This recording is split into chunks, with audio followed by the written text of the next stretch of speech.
যারা tension free life lead করতে চায়, দুশ্চিন্তা মুক্ত সুস্থ সুন্দর জীবন চায়, তাদের উচিত বেশি বেশি দরুদ শরীফ পড়া।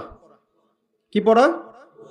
কারণ কি জানেন? কারণ যখন আল্লাহর কোনো বান্দা মুহাম্মদ সাল্লাল্লাহু আলাইহি ওয়াসাল্লামের উম্মত, মুসলিম মুমিন ব্যক্তি, সে যখন নবী সাল্লাল্লাহু আলাইহি ওয়াসাল্লামের প্রতি দরুদ এবং সালাম পেশ করে, তখন এই দরুদ এবং সালামগুলো সংগ্রহ করার জন্য আল্লাহ রাব্বুল আলামিনের স্পেশাল কিছু ফেরেশতা আছেন। কি আছেন?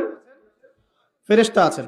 এই মালায়েকা বা সম্মানিত ফেরেশতাগণ সেই দরুদগুলোকে সংগ্রহ করে, সালামগুলোকে সংগ্রহ করে নবী সাল্লাল্লাহু আলাইহি ওয়াসাল্লামের রওজা বা কবরে পৌঁছে দেন এবং নবী সাল্লাল্লাহু আলাইহি ওয়াসাল্লাম এর উত্তর দিয়ে থাকেন। তো সালামের অর্থ কি? আসসালামু আলাইকুম অর্থ কি? আপনার উপর বা আপনাদের উপরে শান্তি বর্ষিত হোক। যখন আপনি বলছেন ওয়া আলাইকুমুস সালাম, এর অর্থ কি?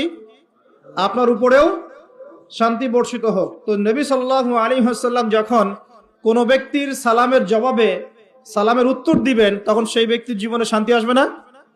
তার দোয়া পাওয়া গেল না?